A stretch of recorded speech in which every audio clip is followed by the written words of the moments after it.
cute ikaw sa How would you describe me in one word and why? One word. One only. Maybe you are electric. Electric.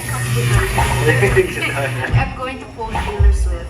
I just feel like she uses that word to describe things or people or situations that involve love.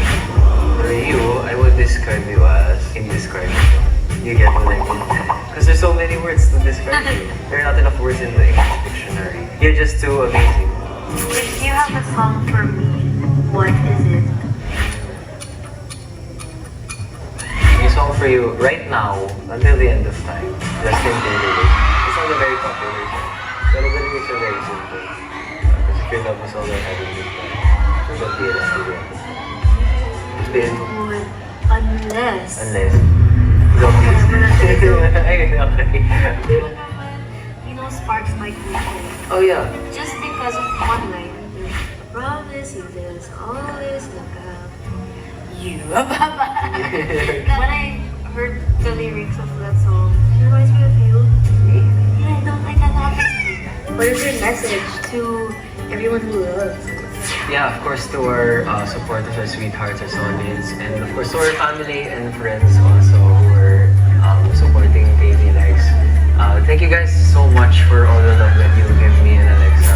Thank you so much for making it tonight, and thank you for being here. First of all, I am so excited. I'm so excited for tonight. Are you excited? I'm super duper excited to perform for you guys and of course to have fun with you.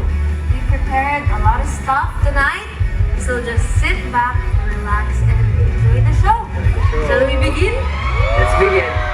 This is At the Heart KD Likes in concert. Enjoy!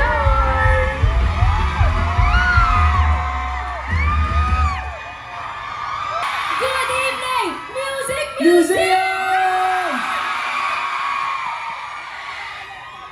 Yes, indeed, we have found love. And we are here right now in the Music Museum because of love and because of all of you. So again, good evening everyone, and welcome to At to Heart KD Likes in concert. Grabe. Ang sarap talaga ng feeling. Feel na feel ko yung energy dito ngayon sa Music Museum. Woo! sobrang saya. Masaya ba kayo? Promise? Siyempre masaya sila. Kasi masaya kami. As in, napakasaya. Masaya ba kayo?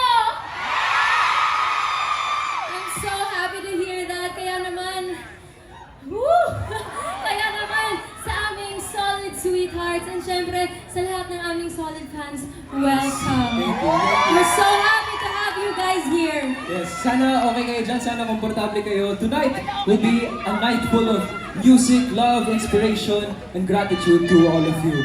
And of course, thank you dahil sinamahan niyo kami ni Alexa sa aming journey, most especially now dito sa aming concert. So, let's post and use the official hashtag @toheartkdlexconcert.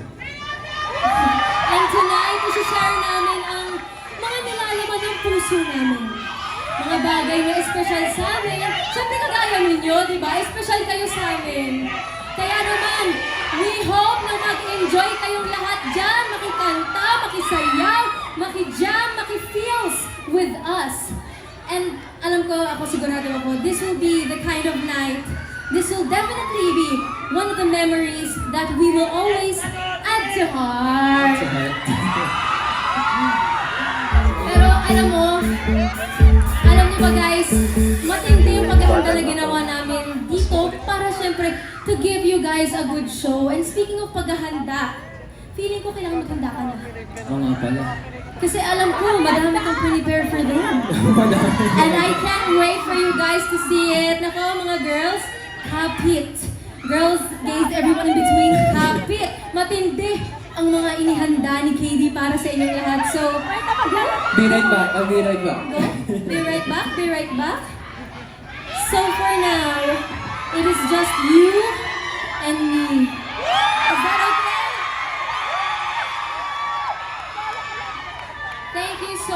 guys, for coming again. And speaking of mga paghahanda ni KD, I would love for you guys to please watch this.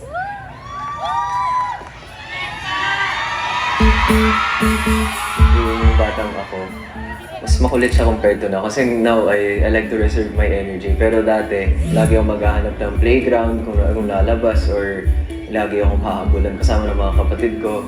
Nung 13 years old ako, I was grade 7, tinanggal ako sa varsity ng basketball. So, inisip ko, hindi, kailangan ko ng hobby. Ang dami kong energy, kaya I need to do something. Tapos nakita ko, habang lunchtime, yung isang senior, nagkikitara siya. Tapos, dami niyang kasamang girls na nanonood sa kanya. So, sabi ko, hindi, gusto ko maging ganyan. 1 week ako nag-lesson sa isang guitar store. Dami kong nakikitang tutorial sa internet. Pero ngayon, nagawa kong passion and I'm thankful for that. I think yung first song na tinugtog ko is All of Me by John Legend. Kasi yun yung sikat na at the time eh. Well, since guitar-based talaga yung origins ko, Shawn Mendes, Ed Sheeran, si Bruno Mars, yung early Bruno Mars na yung mga Just the Way You Are, kasi nagigitara siya dun. A bit of Justin Bieber, maybe a bit of One Direction din for the pop. Locally, was sila Bugoy Drilon, Daryl Ong, si Michael Pangilinan. Soul Sessionistas din on ASAP, they're one of my big inspirations. Si JR, Jason D. Ang smooth lang ng boses. That's one of the reasons why I like R&B. It's just so smooth, it's very soothing. Mahilig din ako sa mga bands. I remember nagja-jamming din kami ng mga classmates ko ng mga band songs like Four of Spades, Ben and Ben, a bit of Parokya ni Edgar, of course, for classic, of course, Radiohead. Si Diego Blanco. Me and Alexa got to work with him during the opening of the PBB Season 10. Ayun, ang galing niya. 16 years old po ako, nagkaroon ng interest for songwriting. Parang nagkaroon ako ng crush sa isang girl. Then I started writing what I was feeling lang in yung first song ko. When I was turning 17, I discovered that I can sing. Tumugtog lang ako ng Koy Sayote Kay Akin Lamang. One of the first songs I learned sa guitar din. Kumakanta ako sa bedroom ko. Tapos narinig ng dad ko. Sabi niya, you want me to record you? Sabi ko, okay, sure, I'll try. Try lang. Tapos, ayun, na-post ko sa Facebook. And that's one of the reasons how I got discovered. Grabe, exhilarating, and I'm very nervous. I've said this in mga interviews. I'm very nervous kasi I want to give the fans what they deserve. I want to give them a great show. Because they paid to see us give a great show, and we're gonna give them that.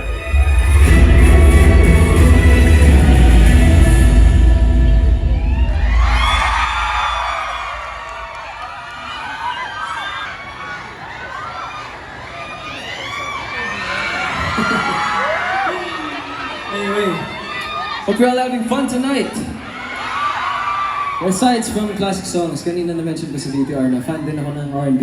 Fan din ako ng Budakel dati. Sina Bugoy Drilon, Daryl Ong, and Michael Pangilinan. Ang galing nila, and I really look up to them. And it's such an honor to be singing with one of my idols right now. He's a certified hit maker and produkto rin siya ng reality show kagaya ko. Tonight, we'll be singing one of his hits, his greatest hits. Let's all welcome Mr. Bugoy Drilon.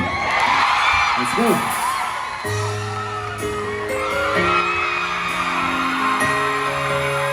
Sabi ko din, isa sa mga favorites kong kantahin doon, may mga banda hits. And isa doon namang River Maya. And I have seen them perform on ASAP, napaka-galing nila. And I never really get to jam with them. And the closest ko na kumanta ako with Rico Blanco, with Alexa. Yung lumabas kami ng PBB, yes. And yan talaga yung mga moments na di ko makakalimutan. Kasi napakahusay niyang songwriter and singer-songwriter, and he's a legend in OPM. And eto po, kakantahin ko po ngayon, isa sa mga hits niya. Kung alam niyo, sabay lang kayo sa akin. Hello KD, it's Cory. And in a bit, siguro nagbibihis pa. Lalabas na siya. Surprise! Ay, surprise! Ang ganda. Palakpakan natin yung suot nila. So, grabe, ang ganda. Ang ganda mo talaga. Thank you. Ikaw ang dapat palakpakan. Everyone, please. Give a round of applause for KD. Thank you so much. You are so great. Thank you. Ang ganda ng song choices. Ang ganda mo. Alam mo, mahiya ko naman kay Derek Loren. Ay, sorry. Mahiya naman tayo sa kapatid natin. Ganon. Anyway, alam niyo guys, guys, one of the things that makes this concert... Love you! One of the things that makes this concert very, very special is sobrang hands-on po namin ni KD. Dito, sa buong prosesong ito, kami lahat namili ng mga kanta. Kaya naman, sobrang meaningful talaga lahat ng kakantahin namin, lahat ng ipaperform namin para sa inyo. Yes, kaya naman sobrang overwhelming talaga ang feeling namin ngayon to be with all of you. It's very memorable concert, kaya naman walang hanggan din ang kasasama.